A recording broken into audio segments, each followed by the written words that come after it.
Hi there. I got a call earlier today. It was answering my ad that I placed locally looking for vintage stereo equipment. And I won't retell that story. You can go back and find in my channel where I've done the videos about the vintage stereo equipment and why I'm looking for it. Well, this man told me he had recently purchased a barn, an old barn. We make plans to meet up out here. It's I don't know, 6 or 8 miles out of Brenham, and I'm here now. I've already done a kind of a little walkthrough, and I thought I'll show you.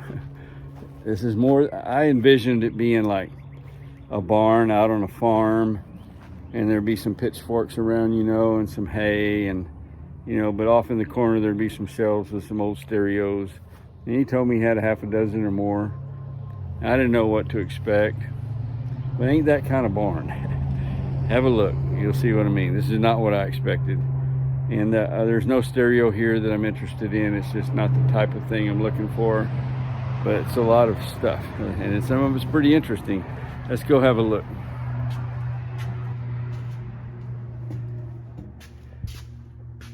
This is the barn.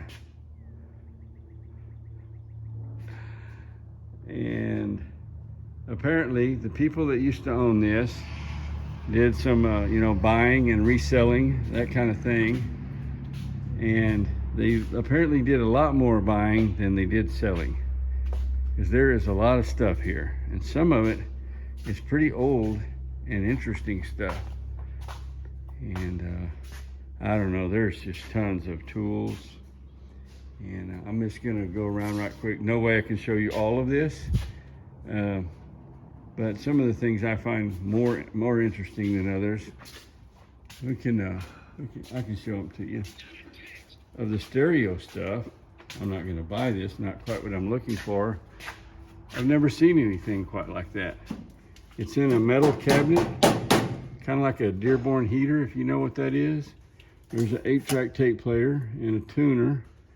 I mean, this looks like at the time it was like maybe sort of high end. Here's another one. These are not a stacked unit. These are two separate components that are like from the same place. The 8-track is Panasonic. The radio is Strom. So these type of controls about bass and treble and balance and just so all this stuff. That wasn't just basic stereo equipment. There's another one that's just 8-track, and this entire thing is one unit. This isn't stacked anything, and it's metal. I have never seen that before. If anybody's ever seen that or knows anything about it, let me know in the comments. Say something about it. Interesting. And see this thing here, it's got some stuff on top of it I'm not going to unpile. There's a turntable over there, the 8-track player up here. This looks like something like a DJ would have used. Maybe late 60s, in the 70s, I don't know. Little mini TV. There's a lot of old stereo equipment, but it's not the high-end 70s and 80s vintage stuff that I was looking for. And let's see, let's go around here. What did I see that I thought might be of interest? These are shoes polished. That's what that does. And there's some of those old, each of my grandmothers had one of those. I don't know what you call that. It's a mixer that with the bass and everything sits on the counter. I know they have new style of those, much more powerful, I guess. That's a Scoville. I think that's a very high-end mixer right there. Stainless steel. That thing is heavy duty. We got tons of tools. More tools. I needed a pry bar the other day and was very limited in what I had to use. So I have already set aside to buy 3 pry bars from Charlie. That's the guy that called me. Very nice man. We've been visiting and walking through all this stuff. I actually taught him something. I told this. He said, "That's some old iron nails, I guess." I said, "Nope, That's a farrier nail for a horseshoe. I've seen my uncle use those many times, shoeing my daddy's horses and other horses. I got one of those horseshoes and showed him. It's got kind of a square hole in the horseshoe for the square head of that nail. Anybody needs horseshoes for tossing horseshoes, play a game in your backyard, there you go, he's got them. And here's some other stereo equipment of different types. This is an automotive analyzer. Remember those? They had something like that in the Brooks Motor Company where I used to work in Pearsall, Texas. Massey Ferguson tractors, GMC trucks, and Jeeps. Yep. Under dash AM radio, AM FM radio for you mount under your dash when your car didn't come with the radio. That used to be a thing. And lots of old irons, those old steam irons. That iron isn't even electric. You heat that on like a wood stove and then iron your clothes with it. And there's some of the older corded ones. See that? Oh, that thing is heavy too. Oh, that came with a cord. Never mind. This is a corded one. Sorry. But they did make irons like that. Let's see what we got here. Okay, this one, no cord. That's one of the ones that you heat up and you iron your clothes, and it does not use electricity. So I wasn't wrong. I just picked the wrong one. And look at that. What do you think about that portrait or that photo? It's a photo of Charlie Pride framed. Guess what? I bought that. I know, I'm weird, but I like it and I bought it. And there's someone I'm going to offer that to put into their place. And if they don't want it, that's going on the wall in my man cave. You know, I'd be glad for it to be there.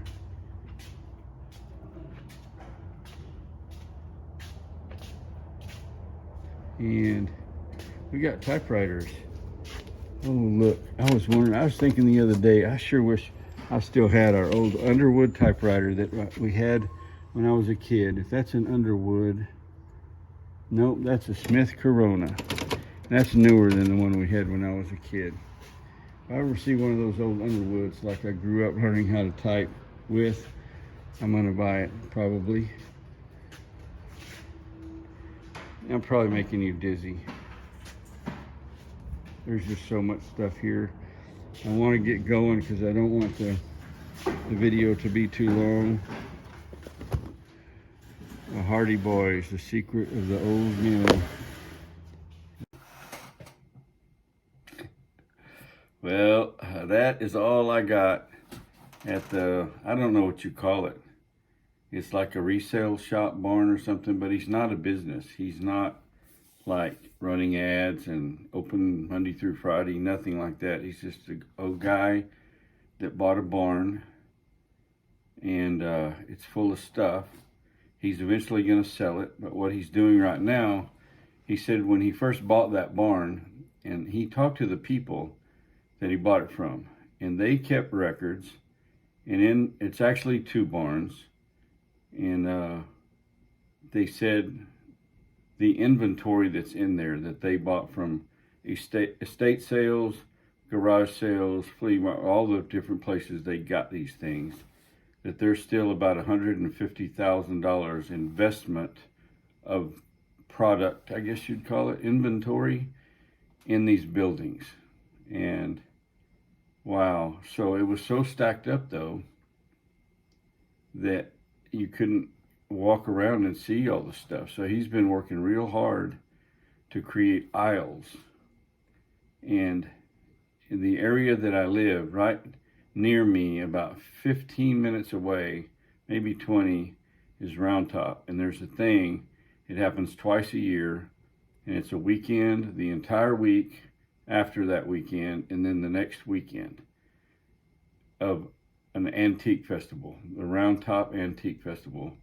And it's huge. Tens of thousands of people come to this little community, and actually it's turned into quite a few mile stretch of a farm to market road, and it takes in 3 or 4 other little hole in the wall communities along that road. Round Top, Warrenton, what's the other one? It doesn't matter. It's a huge deal. If you're trying to travel and get through somewhere, you don't want to go anywhere near that, because this road is for the most part 2 lanes, and there's traffic. There's just thousands of people. It's a country traffic jam like crazy. And when you get into the middle of it, there are buildings on both sides, big barns and stuff where people set up. It's just a huge thing, and all the pedestrians and all. So anyway, if you leave Brenham, the normal way you would go, you're going to get into that traffic trying to get down there and find somewhere to park and everything. But if you go out of Brenham a different way, that takes you by this old barn he bought, you can come in the back way into Round Top, right into the square and everything, and be right in the middle of the antique festival. And not everybody knows about that, but a lot of the antiquers, especially those in the know, he's counting on them driving right by. So he's going to put some signs out and stuff and try to sell some things before he sells the property, probably next year. So anyway, his name is Charles. And Charles is a good old fella, hard-working man. I think he told me he's like 76 or 78. I can't remember. Maybe 8. Oh, I think he said he's 82. Anyway, he said he works. He ain't retired. He works every day. And I did shoot a little bit. Let's see, no. So here's what happened. As I was filming, while that kind of got cut short, if you sense that, I was using an iPhone 12, actually the same phone that I'm recording this on, but I had recorded some stuff earlier, and this is my old phone. It's only a 64 gig phone.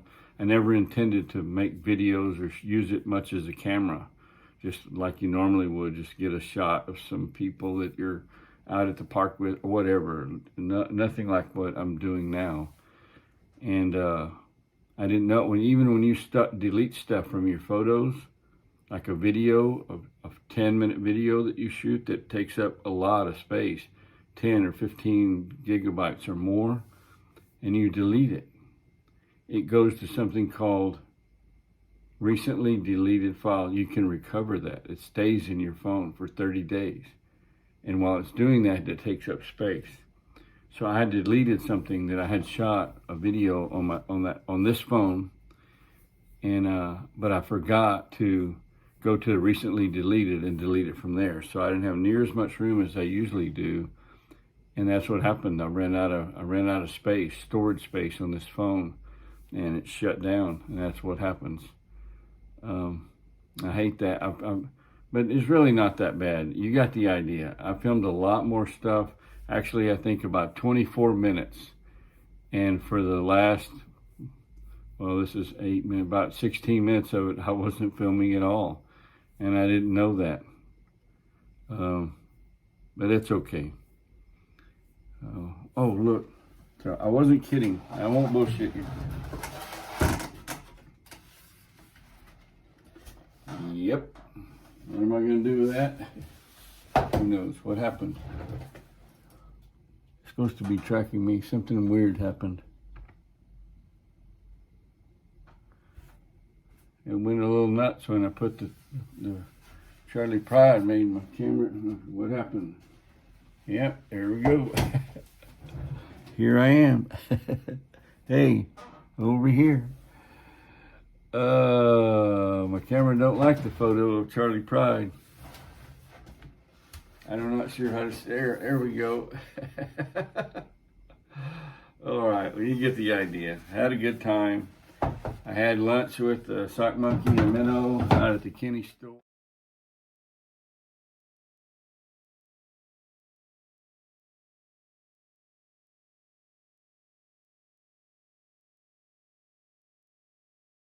It was absolutely delicious. Enjoyed it so much. And got the call about this guy with the barn, and he might have some stereos, and went out there and met him and spent some time.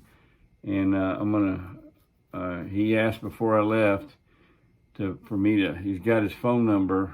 He's got a sign out front where he put his phone number. He said, be sure and show that on your YouTubes. So So I'm going to show that on my YouTubes. Y'all be good. Hope your troubles are few and your blessings are many. I really appreciate you watching my channel. For